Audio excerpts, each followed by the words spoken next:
राधे राधे। जय श्री कृष्णा। एक समय की बात है।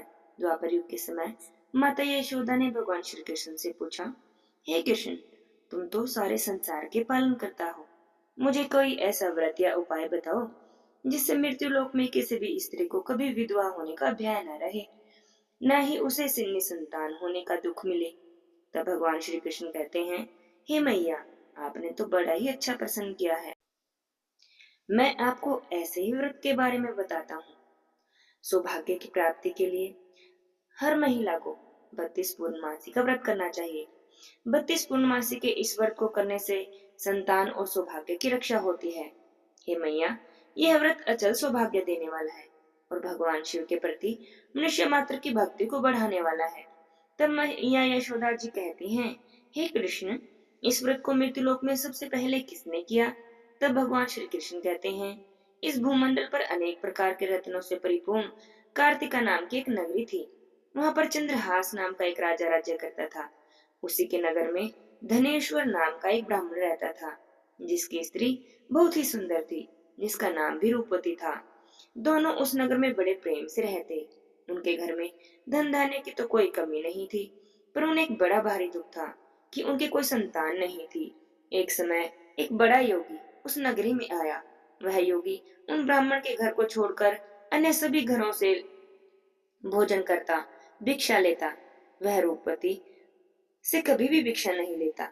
एक दिन वह योगी रूपवती से भिक्षा न लेकर अन्य घर से भिक्षा लेकर गंगा किनारे जाकर प्रेम पूर्वक खाने ही बैठा था कि तभी धनेश्वर ने योगी को ऐसा करते देख लिया और दुखी होकर धनेश्वर योगी से कहते हैं, आप सभी के घरों से भिक्षा लेते हैं, लेकिन मेरे घर से कभी भिक्षा नहीं लेते, इसका क्या कारण है? तब योगी ने कहा कि निसंतान के घर की भिक्षा पतितों के अन्न समान होती है। जो पतित का अन्न खाता है वह स्वयं भी पतित हो जाता है, क्योंकि वह निसंतान है। इसलिए पतित हो जाने के भय से वह उनके घर से भिक्षा नहीं लेता। धनेश्वर यह बात सुनकर बड़ा ही दुखी हुआ और हाथ जोड़कर योगी के पैरों में गिर गया और कहने लगा, यदि ऐसा ही है तो आप मुझे ही पुत्र प्राप्ति का कोई उपाय बताइए। आप तो सब कुछ जानने वाले हैं, मुझ पर कृपा कीजिए। मेरे घर में अन्न धन की कोई कमी नहीं, लेकिन संतान न होने के कारण हम दोनों बड़े दुखी रहते हैं। आप हमारे इस दुख का हरण करें। धनेश्वर की बातें सुनकर योगी ने कहा, तुम चंडी देवी की आराधना करो। तब धनेश्वर घर आया और घर आकर उसने अपनी पत्नी से पूरी बात बताई और स्वयं मन में चला गया। वहां पर धनेश्वर ने चंडी देवी की उपासना करना शुरू कर दिया और उपवास भी करने लगा। उपवास करते करते उसे 16 दिन हो गए।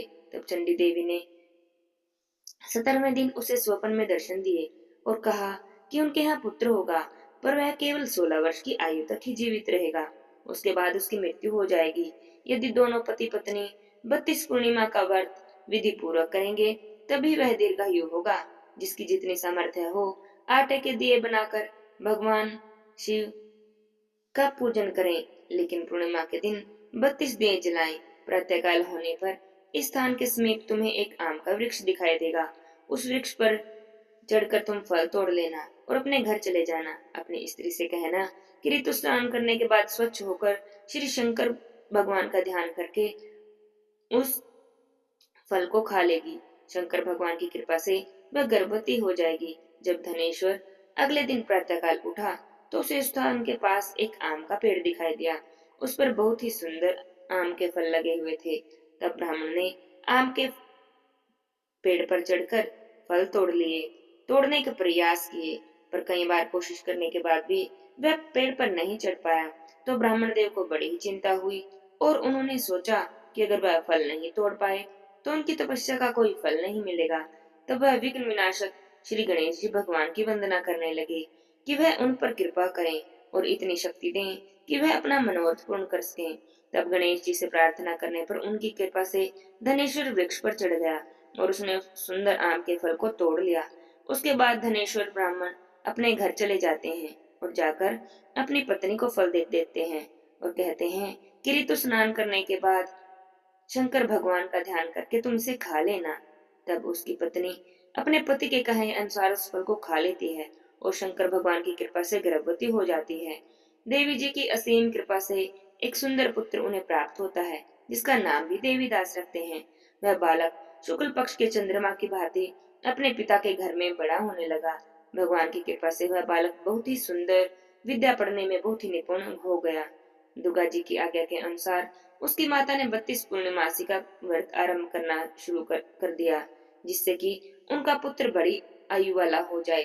1.25 वर्ष लगते ही देवीदास के माता पिता को तो बड़ी चिंता हो गई कि उनके पुत्र की इस वर्ष मृत्यु न हो जाए। तब उन्होंने मन ही मन विचार किया, यदि यह दुर्घटना उनके सामने हो गई तो वे सहन नहीं कर पाएंगे। तब देवीदास ने के मामा को बुलाया गया और कहा, हमारी एक बड़ी इच्छा है कि देवीदास 1 वर्ष तक काशी में जाकर विद्या का अध्ययन करे। उसको हमें अकेला भी नहीं छोड़ना चाहिए, इसलिए आप उसके साथ चले जाएं। 1 साल के बाद आप इसे वापस ले आना। तब सारा प्रबंध करके माता पिता ने देवीदास को एक घोड़े पर बिठाकर उसके मामा के साथ भेज दिया। उन्होंने मामा को या किसी और को यह बात नहीं बताई कि वह अल्पायु है। धनेश्वर ने अपनी पत्नी के साथ माता भगवती के सामने मंगल कामना की और अपने पुत्र की दीर्घायु के लिए भगवान भगवती की आराधना और पूर्णमासी का व्रत आरंभ करना शुरू कर दिया। इस प्रकार बारंबार 32 पूर्णमासी का व्रत उन्होंने पूर्ण किया। उधर देवीदास और उसके मामा रात बिताने के लिए एक गांव में ठहरे थे। वहीं पर एक ब्राह्मण की सुंदर लड़की का विवाह होने लगा था। जहाँ पर बारात रुकी हुई थी, वे दोनों भी वहीं पर ठहरे हुए थे। लड़की ने देवीदास को देखा, उस पर मोहित हो गई और देवीदास से विवाह करने को कहने लगी।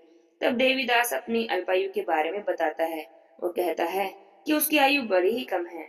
तब लड़की कहती है, कोई बात नहीं, जो उनकी गति होगी वही उसकी भी हो जाएगी। इसके बाद देवीदास उस लड़की का विवाह हो जाता है। दोनों भोजन करते हैं। सुबह देवीदास अपनी पत्नी को 3 नग से जड़ी हुई एक अंगूठी, एक रुमाल देते हैं और कहते हैं, मेरा जन्म और मरण देखने के लिए एक पुष्प वाटिका बना लो। और यह भी कहा कि जिस समय और जिस दिन उनके प्राणों का अंत होगा, ये सभी फूल सूख जाएंगे।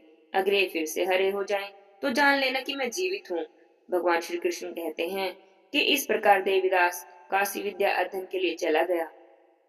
कुछ समय बीता तो काल से प्रेरित एक सर्प रात के समय उन्हें डसने के लिए वहां पर आया। उस बिस्तर के प्रभाव से उसके शयन कक्ष का स्थान चारों ओर से विष की ज्वाला से विषैला हो गया। प्रवृत्त के प्रभाव से वह सर्प उसे काट नहीं पाया, क्योंकि उसकी माता ने 32 पूर्णिमा का व्रत कर रखा था। थोड़ी देर बाद स्वयं काल वहां पर आया और उसके शरीर से प्राणों को निकालने की कोशिश करने लगा, जिससे कि वह बेहोश होकर पृथ्वी पर गिर गया।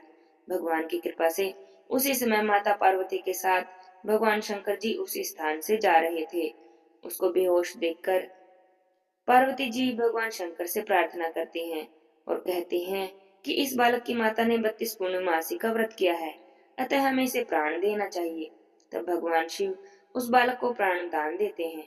व्रत के प्रभाव से काल को भी पीछे हटना पड़ता है। देवीदास स्वस्थ होकर बैठ गया। उधर उसकी पत्नी उसके काल की प्रतीक्षा किया करती थी।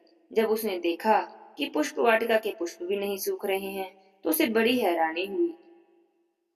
हरी भरी वाटिका थी, तो वह जान गई कि उसके पति को कुछ भी नहीं हुआ और वह जीवित है। यह देखकर तो वह बड़े ही प्रसन्न मन से अपने पिता से कहने लगी कि उसका पति जीवित है, अब हमें उनकी खोज करनी चाहिए।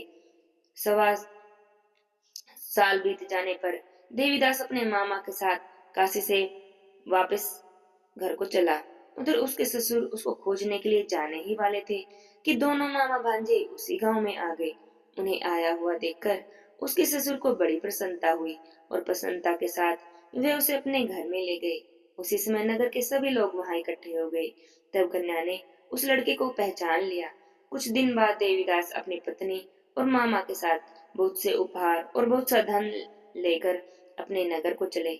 जब अपने गांव के पास पहुंचे तो कई लोगों ने उनको देखकर उसके माता पिता को पहले ही खबर कर दी कि उनका पुत्र देवीदास अपनी पत्नी और मामा के साथ आ रहा है। उनके साथ बहुत सा धन है। यह सब सुनकर माता पिता को तो बड़ी प्रसन्नता हुई। पुत्र और पुत्र वधू के आने की खुशी में धनेश्वर ने बहुत ही बड़ा उत्सव मनाया। भगवान श्री कृष्ण जी कहते हैं, धनेश्वर 32 पूर्णिमासी के व्रत के प्रभाव से पुत्रवान हुआ। जो भी कोई व्यक्ति इस व्रत को करता है, उसे जन्म जन्मांतर के पापों से छुटकारा प्राप्त होता है।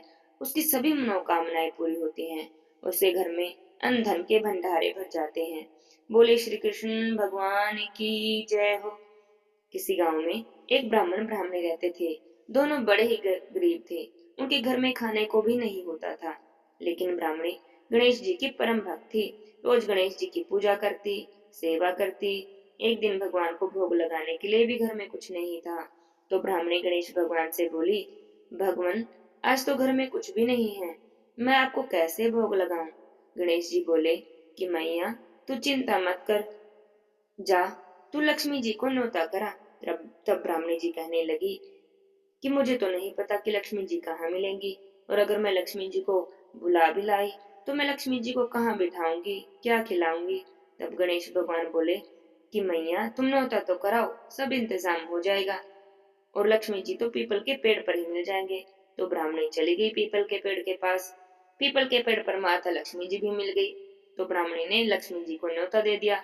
तो लक्ष्मी जी बोली, मुझे तो नहीं पता कि तुम्हारा घर कहाँ है, इसलिए मैं तुम्हारे साथ ही चलती हूँ।